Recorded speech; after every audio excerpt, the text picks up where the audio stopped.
Hello दोस्तों, आज हम बीए फर्स्ट सेमेस्टर की केमिस्ट्री की क्लासेस स्टार्ट कर रहे हैं और मैं आपको नोट्स भी दूंगी। और चैप्टर ज़्यादा टाइम वेस्ट ना करते हुए हम चैप्टर 1 का फर्स्ट टॉपिक प्राचीन भारतीय इतिहास स्टार्ट करते हैं। प्राचीन भारतीय इतिहास के बारे में हम छोटी पहले प्राप्त कर लेते हैं। प्राचीन भारतीय इतिहास दो प्रकार के होते हैं, साहित्यिक साधन, पुरातात्विक साधन। पुरातात्विक साधन 4 प्रकार के होते हैं और साहित्यिक साधन धार्मिक साहित्य और लौकिक साहित्य, इनके और पार्ट्स होते हैं।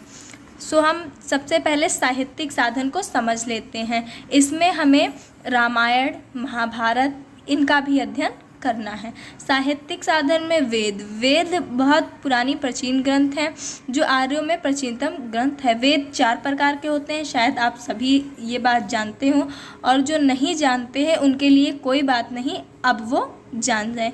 मैंने चारों वेद के नाम लिख रखे हैं, आप इसे नोट कर सकते हैं। ब्राह्मण, वैदिक ग्रंथ तथा साहित्य की गद्य टीकाओं को ब्राह्मण कहा जाता है। पुरातन ब्राह्मणों में शतरंज आदि विशेष महत्वपूर्ण हैं। हम अब आगे चलते हैं उपनिषद पर। उपनिषद में हमें आर्यों के बारे में खास तौर पर जानना है। ठीक है, इन ग्रंथों में बिम्बसार के पूर्व के भारत की अवस्था जानी जा सकती है। ये सर्वाधिक प्रसिद्ध ग्रंथ है। ठीक है, परीक्षित उनके पुत्र जैमिन तथा पश्चिमी कालीन राजाओं का उल्लेख इन्हीं उपनिषदों में किया जाता है। इन्हीं उपनिषदों से यह स्पष्ट होता है कि आर्यों का दर्शन विश्व के अन्य सभ्य देशों के दर्शन से सर्वोत्तम आर्य तथा आगे रहा है। ठीक है, या फिर अधिक आगे रहा है। जब मैं बोला करूँ तो हो सकता है मुझसे कुछ वर्ड मिस्टेक हो जाए, आप लोग उनको इग्नोर करें, क्योंकि बोलने में कभी कभी जल्दी में कुछ मिस्टेक्स हो जाती हैं।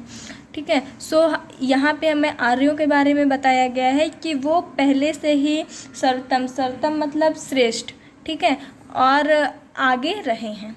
ओके, अब हम चलते हैं वेदांग पर। युगांतर युग के वैदिक अध्ययनों के लिए 6 शाखाओं का जन्म हुआ था, जिन्हें वेदांग कहते हैं। ये छोटे छोटे टुकड़ों में विभाजित हैं, जिसे पृथक कहा जाता है। ठीक है, वह है शिक्षा, कला, व्याकरण आदि। ठीक है, इन्हें छोटी छोटी ग्रंथों में व्यक्त कर सूत्रों का निर्माण हुआ है। ठीक है, कल्प सूत्र 4 प्रकार के होते हैं, या फिर इन्हें 4 भागों में विभाजित किया गया है, बांट दिया गया है। स्रोत सूत्र, जिनका संबंध महायज्ञों से है। ग्रह सूत्रों में संस्कारों पर प्रकाश डाला गया है। ठीक है, धार्मिक सूत्र, इनका संबंध धर्म तथा धार्मिक नियमों से है। ठीक है, धार्मिक और धर्म का अर्थ, जैसे हर इंसान का अपना एक धर्म होता है, बहुत हिंदू धर्म, इस्लाम, ये सारे हमारे धर्म होते हैं। ठीक है, 3 हम पढ़ चुके कल्पसूत्र, 1 और बचा है, हम उसको पढ़ते हैं। इसमें यज्ञ, हवन, कुंड, वेदी नाम आदि से संबंधित हैं। वेदांग में धार्मिक और सामाजिक अवस्थाओं का ज्ञान प्राप्त होता है। ठीक है, धार्मिक चीज़ों को अभी मैंने जस्ट बताया, और सामाजिक अवस्थाएं आप जानते हैं हमारी समाज की। ठीक है, और स्मृतियों को धर्मशास्त्र भी कहा जाता है। ठीक है, स्मृतियों का उदय सूत्रों के बाद मनुष्य के पूरे जीवन से संबंधित अनेक क्रियाकलापों के बारे में असंख्य जानकारी इन स्मृतियों में मिलती है। ठीक है, ये लगभग 200 ईस्वी से 100 ईस्वी के मध्य स्मृति सबसे प्राचीन है। उस समय के महत्वपूर्ण स्मृतिकार थे नारद, ठीक है, पराशर आदि। ओके, इनका समय 100 ईस्वी से लेकर 600 तक था। उस समय के भारत के बारे में राजनीतिक, सामाजिक एवं धार्मिक जानकारी मिलती थी। अब हम पहुंचते हैं महाकाव्य टॉपिक पर। रामायण और महाभारत, इसमें हम और पुराण पढ़ेंगे। रामायण की रचना महर्षि वाल्मीकि ने की थी। आप सभी इस बात को जानते होंगे, और उन्होंने महाभारत को रामायण को सबसे पहले संस्कृत भाषा में लिखा था।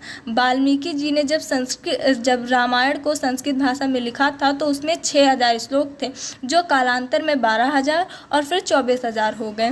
ठीक है, वाल्मीकि द्वारा जो रामायण रची गई है उसे 7 खंडों में विभाजित किया गया है या बांट दिया गया है।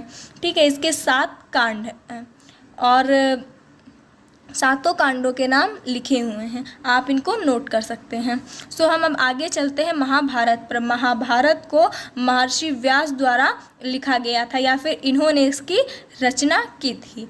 ठीक है, इसके हम आगे देखते हैं। जब महाभारत की रचना की गई थी तो ऐसा माना जाता है या कहा जाता है कि तब 4वीं शताब्दी थी, मतलब 4वीं शताब्दी में महाभारत की रचना की गई थी। महाभारत में मूलतः 88,000 श्लोक थे। ठीक है, जैसा कि हमने रामायण में देखा कि पहले 6000 श्लोक थे, फिर 12000 हुए। ठीक है, ऐसा ही महाभारत में भी हुआ था। ऐसे करते करते 1,00,000 श्लोक हो गए थे, श्लोकों की संख्या बढ़कर। ठीक है, और महाभारत में महाकाव्य के 18 पर्व, उसमें हम लोगों ने देखा 7 थे, इसमें 18 है और 18 के नाम यहाँ पर नोट हैं, आप इनको लिख सकते हैं। हम अब आगे चलते हैं नेक्स्ट टॉपिक पर, पुराण। पुराण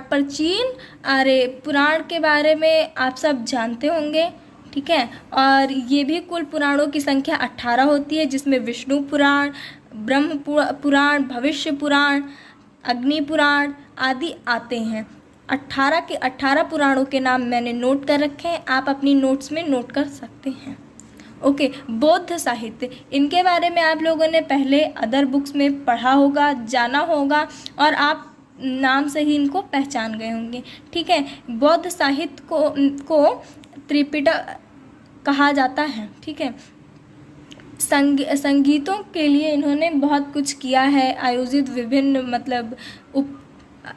परिनिर्माण और बहुत कुछ इन्होंने संगीत के लिए किया है। ठीक है, और जो त्रिपिटक है वो इनकी प्रसिद्ध धर्म ग्रंथ है। जैन साहित्य भी इसी की तरह है और इतना ही इम्पोर्टेंट है। हम जैन साहित्य देखते हैं। जैन साहित्य ऐतिहासिक जानकारी है तो जैन साहित्य भी बौद्ध साहित्य की ही तरह महत्वपूर्ण है। अब तक उपलब्ध जैन साहित्य प्राकृतिक एवं संस्कृत भाषा में ही मिलती है। इनकी संख्या 12 बताई गई है। ठीक है, अब हम आगे चलकर पुरातत्व के बारे में पढ़ते हैं। इसमें अभिलेख, सिक्के, भवन आदि आते हैं। इतिहास निर्माण में सहायक पुरातत्व सामग्री में अभिलेखों का महत्वपूर्ण स्थान है। ये अभिलेख अधिकांश स्तंभ, शिलाओं, गुहाओं आदि में खुदे हुए मिलते हैं। सिंधु घाटी सभ्यता, सिंधु घाटी सभ्यता के बारे में आप सभी जानते होंगे, आप सभी ने पढ़ा होगा। ठीक है, हिंदू घाटी सभ्यता विश्व प्राचीन नदी घाटी सभ्यता में एक प्रमुख सभ्यता है। ठीक है, या फिर थी। इस सभ्यता का उदय सिंधु नदी की घाटी में होने के कारण इसे सिंधु सभ्यता तथा इसके प्रथम उत्खनित एवं विकसित केंद्र हड़प्पा के नाम से हड़प्पा सभ्यता, ठीक है, जाना जाता है। भारतीय सिंधु और सरस्वती सभ्यता के नाम से भी इसे जाना जाता है। सिंधु घाटी सभ्यता बहुत महत्वपूर्ण है और हड़प्पा के बारे में हम नेक्स्ट टॉपिक में अच्छे से पढ़ेंगे क्योंकि इसका एक अलग टॉपिक दिया हुआ है। हम चलते हैं अब सभ्यता का खोज। इसकी खोज का श्रेय राय बहादुर दयाराम साहनी को जाता है। 1921 में इसकी खुदाई करवाई गई थी। ठीक है, बाकी चीज़ें मैंने इसमें नोट कर रखी है, आप इसे नोट कर सकते हैं। इसमें कुछ समझाने जैसा लगभग नहीं है। हम नेक्स्ट टॉपिक पे चलते हैं। पाकिस्तान में सिंध प्रांत में लरकाना जिले के मोहनजोदड़ो में स्थित एक बौद्ध स्तूप की खुदाई के समय एक स्थान का पता चला। ठीक है, मोहनजोदड़ो का भी हमें एक टॉपिक मिलेगा जिसे हमें पढ़ना है। ठीक है, हम आगे चलते हैं। सभ्यता का विस्तार। इस सभ्यता में अवशेष पाकिस्तान और भारत के पंजाब आदि, गुजरात, हरियाणा आदि के भागों में पाए जा चुके हैं। कई स्थानों पर ये पाए जा चुके हैं, कई स्थानों पर नहीं पाए जा चुके हैं, कई स्थानों पर हम ये कह सकते हैं ये नहीं के बराबर हैं। ठीक है, इस सभ्यता का फैलाव उत्तर के जम्मू में मांदा से लेकर दक्षिण के नर्मदा आदि तक हुआ है। ठीक है, सो अब हम आगे चलते हैं। लगभग त्रिभुजाकार वाला यह भाग कुल करीब डैश डैश डैश वर्ग किलोमीटर के क्षेत्र में फैला हुआ है। सिंधु सभ्यता का विस्तार पूर्व से पश्चिम तक 1600 किलोमीटर तथा उत्तर से दक्षिण तक 1400 किलोमीटर था। ओके, सो आप ये जो दिया हुआ है कि कौन कुल क्षेत्र कितना था, इन सारी चीज़ों को आप याद कर लें और पेपर टाइम में अगर आप कंफर्म हैं कि हाँ मैं एकदम सही लिख रहा हूँ तो आप इन चीज़ों को हाईलाइट कर दें, जिससे नंबर ज़्यादा मिलते हैं। सो अब हम मुख्य स्थल पर चलते हैं। जैसे कि अभी मैंने आपको जस्ट बताया था, हमें एक हड़प्पा टॉपिक अलग से मिलेगा। सो हड़प्पा, ठीक है, ईस्वी 6000 से 2600 ईस्वी पूर्व की एक सुव्यवस्थित नागरीय सभ्यता थी। मोहनजोदड़ो और लोथल की ही श्रृंखला में हड़प्पा में भी पुरातत्व उत्खनन किया गया। इसकी खोज 1920 में की गई। वर्तमान में यह पाकिस्तान के पंजाब प्रांत में स्थित है। सन 1857 में लाहौर मुल्तान रेलमार्ग बनाने में हड़प्पा नगर की ईंटों का इस्तेमाल किया गया, इससे बहुत नुकसान पहुंचा। ठीक है, आप लोग सन खास तौर पर याद कर लें क्योंकि सब कुछ चेंज किया जा सकता है, पर सन इधर का उधर करने पर आपके नंबर कट सकते हैं। सो अब हम मोहनजोदड़ो के बारे में पढ़ते हैं। मोहनजोदड़ो का अर्थ मुर्दों का टीला है। 2600 ईस्वी पूर्व एक सुव्यवस्थित नागरीय सभ्यता थी। ठीक है, मोहनजोदड़ो के दक्षिण में स्थित पर मुहर एवं गुड़ियों का निर्माण, साथ साथ हड्डियों के भी अनेक वस्तुओं का निर्माण होता था। ठीक है, वहाँ पर मोहरों, गुड़ियों और मतलब आदि चीज़ों का निर्माण होता था। साथ ही हड्डियों के अनेक वस्तुओं का भी निर्माण पाया जाता था। इस नगर की खोज सर्वप्रथम 1931 में की गई थी। किसके द्वारा की गई थी? गोपाल के द्वारा की गई थी। ठीक है, 1943 में मेंक द्वारा उत्खनन करवाया गया।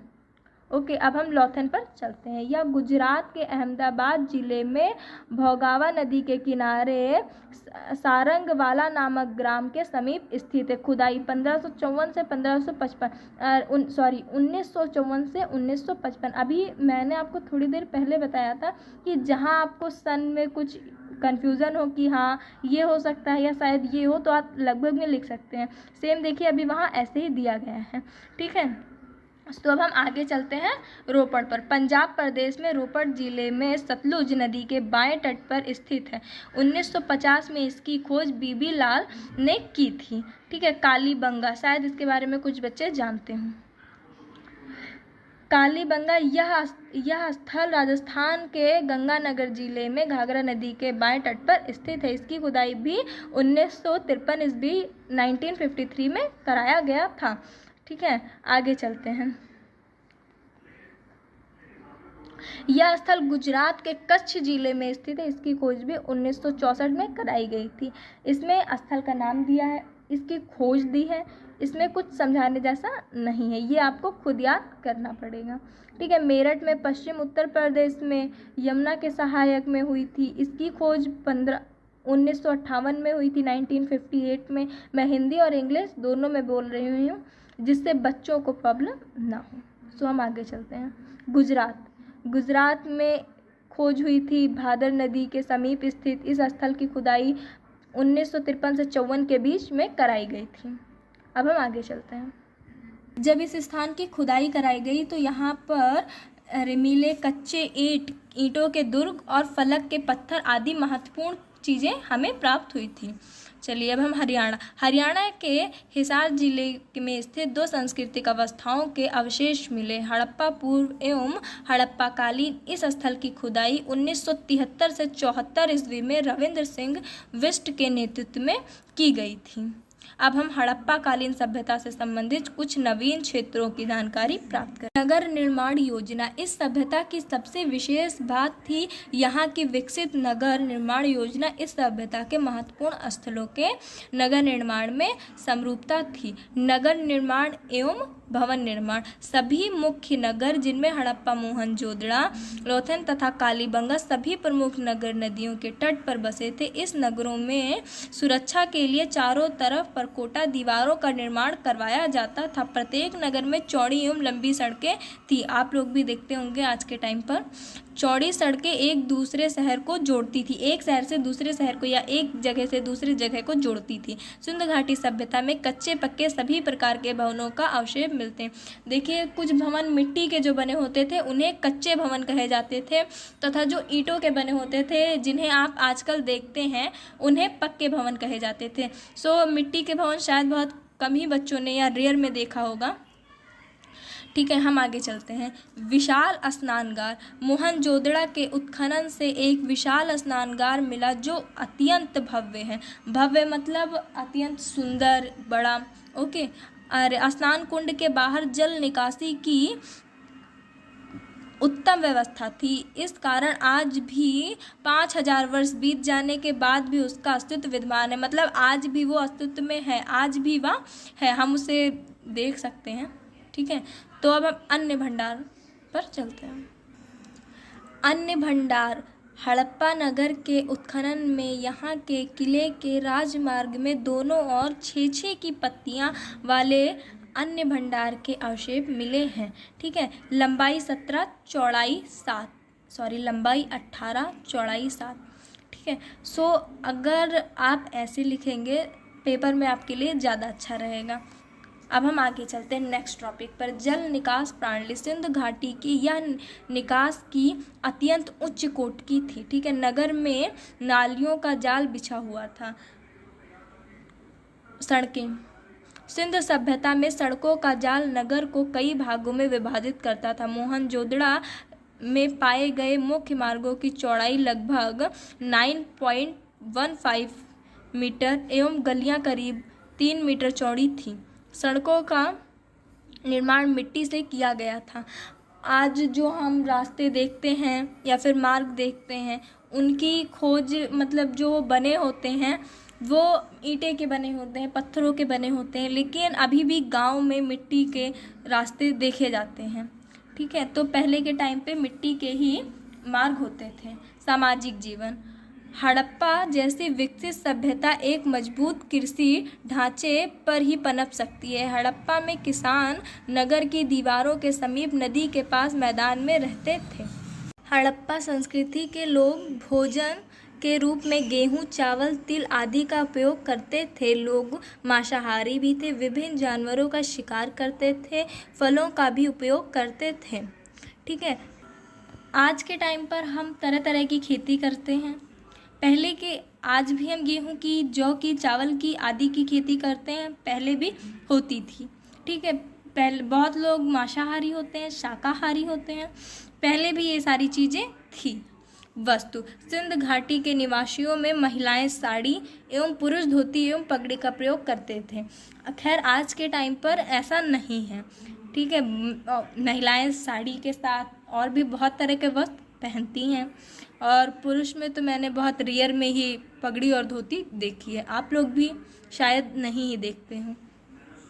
आभूषण एवं सौंदर्य। ठीक है, स्त्री एवं पुरुष दोनों आभूषण धारण करते थे। आभूषण में हार, कंगन, अंगूठी आदि विशेष उल्लेखनीय है।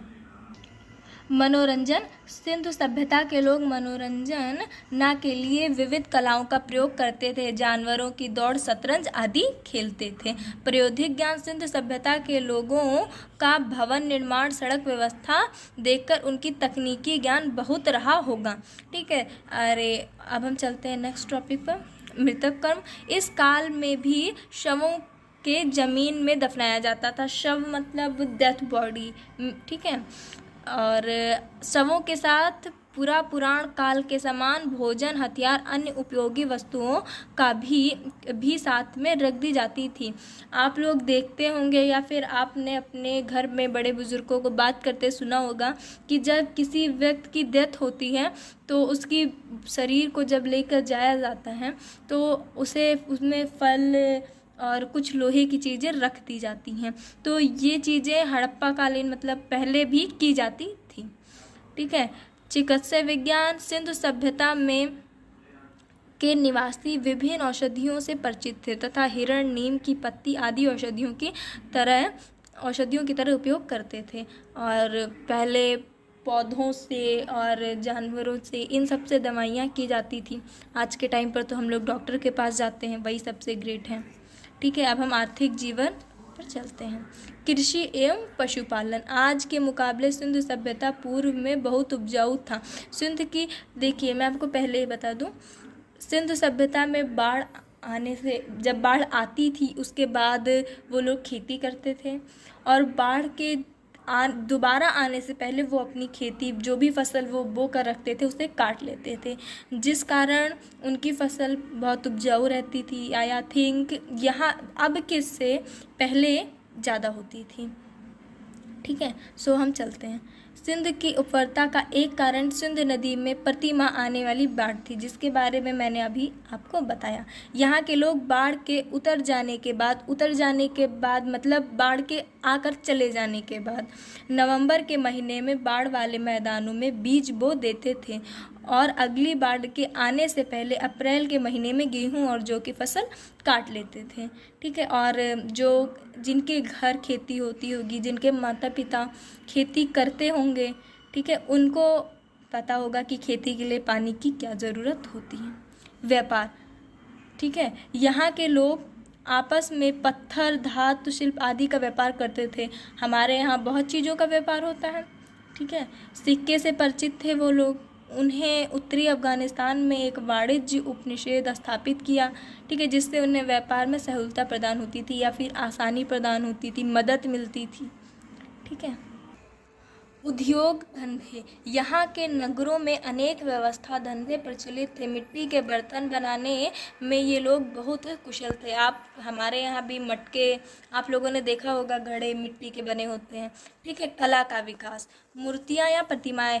हड़प्पा सभ्यता के लोग मतलब मूर्तियाँ बनाने में और इनकी प्रतिमाएं बनाते थे। ठीक है, बहुत सुंदर सुंदर मूर्तियाँ वो लोग बनाते थे, कांसे की बनी। ठीक है, आगे चलते हैं। चित्रकला। अनेक बर्तनों तथा मोहरों पर बने चित्रों के से ज्ञात होता है कि सिंधु सभ्यता मतलब घाटी के लोग, चित्रकला में भी उनका काफ़ी अच्छा ज्ञान था। मुद्रा कला। हड़प्पा की खुदाई में विभिन्न प्रकार की मुद्राएं मिली। ये मुद्राएं वर्गाकार आकृति की हैं, जिस पर एक और पशुओं के चित्र बने हैं तथा दूसरी ओर लेख हैं। ठीक है, ये चीज़ें इंपॉर्टेंट हैं, इनको आप, अगर मैं जब पढ़ा रही हूँ आपके पास बुक है तो आप हाईलाइट कर लें। अगर नहीं है, आप मेरी ही नोट्स से लिख रहे हैं, तो मैं जिन जिन टॉपिक को बता रही हूँ आप ध्यान से सुने और उन्हें हाईलाइट कर लें। ठीक है, जिससे आप अगर पेपर में ये सारी चीज़ें लिख कर हाईलाइट कर देंगे, आपको और अच्छे नंबर मिलेंगे। ठीक है, हाथी के दांत। मिट्टी के लगभग 3600 मोहरें प्राप्त हुई। ठीक है, धातु कला। सिंधु सभ्यता की कलाओं में धातु कला, जिससे विशेष स्वर्ण कला का उल्लेख मिलता है। यहाँ के सोनारों द्वारा आदि कार्य किया जाता था। ठीक है, पात्र निर्माण कला। खुदाई में अनेक ताम्र एवं मिट्टी के पात्र मिले हैं जो बहुत सुंदर एवं उच्च कोटि के हैं। ठीक है, खुदाई में अनेक तांबे के पात्र मिले हैं जो वर्गाकार हैं, आदि आयताकार भी हो सकते हैं। ठीक है, संगीत। इन लोगों का संगीत नृत्य में भी इन लोगों का अच्छा ज्ञान प्राप्त था, ये लोग उससे पहले से ही परिचित थे। ठीक है, लिपि या लेखन कला। ठीक है, लिपि और लेखन कला में भी हड़प्पा वासियों का विकास हुआ। ठीक है, इस लिपि के पहला नमूना 1853 ईस्वी में प्राप्त हुए थे, पर अभी तक विद्वान इसका अर्थ नहीं निकाल पाए हैं। लगभग 400 ऐसे चित्रलेख देखने में आए हैं या लिपि अभी तक पढ़ी नहीं जा सकी है। धार्मिक जीवन। हड़प्पा के लोग एक ईश्वरीय भक्ति में विश्वास रखते थे। हमारे भी अनेक धर्म होते हैं, अनेक अनेक देवताओं होते हैं। ठीक है, कोई किसी धर्म के देवता की पूजा करता है, कोई किसी धर्म की। ठीक है, तो ये लोग शिव जी की पूजा करते थे। मोहनजोदड़ो में को एक मुहर प्राप्त हुई जिस पर अंकित देवता को उन लोगों ने शिव जी मान लिया। ठीक है, हमारे यहाँ भी हम लोग शिव जी की बहुत सर्वाधिक महत्व है, बहुत मान्यता है शिव जी की। ठीक है, मूर्ति पूजा। हड़प्पा संस्कृति के समय मूर्ति पूजा प्राप्त हो गई थी। हमारे यहाँ देखो हम लोग शिवलिंग नहीं रखते, उसकी पूजा करते हैं, वो भी तो एक मूर्ति ही हुई। ठीक है, इस तरह की जल पूजा। हम लोग बहुत ऐसे स्नानगार हैं जहाँ की पूजा करते हैं, जैसे कि गंगा नदी। ठीक है। सूर्य पूजा, ठीक है, हम लोग भी सूर्य जी की पूजा करते हैं, आई थिंक बहुत बच्चे करते होंगे। मोहनजोदड़ो से प्राप्त, मतलब ये उस टाइम पर भी होती थी। नाग पूजा बहुत बच्चों ने देखी होगी, नाग पंचमी वगैरह को भी जाती है, ठीक है, खास तौर पर, ठीक है। मोहरों पर नागों के अंकन के आधार पर उनकी भी पूजा की जाती थी, ठीक है। वृक्षों की पूजा, बहुत वृक्ष ऐसे होते हैं जिनकी पूजा की जाती है, खास तौर पर नीम, केला, हाँ पीपल की भी लगभग में की ही जाती है, ठीक है, शायद की जाती है। इससे इनके धार्मिक महत्व का पता चलता है, ठीक है। तो यहाँ तक हम रखते हैं आज का टॉपिक, बाकी इससे आगे मैं कल पढ़ाऊँगी। और प्लीज़ आप लोग चैनल को लाइक सब्सक्राइब कर दें, और आप अगर अपने किसी फ्रेंड आपकी क्लास में है तो आप उसको भी भेज दें। Thank you.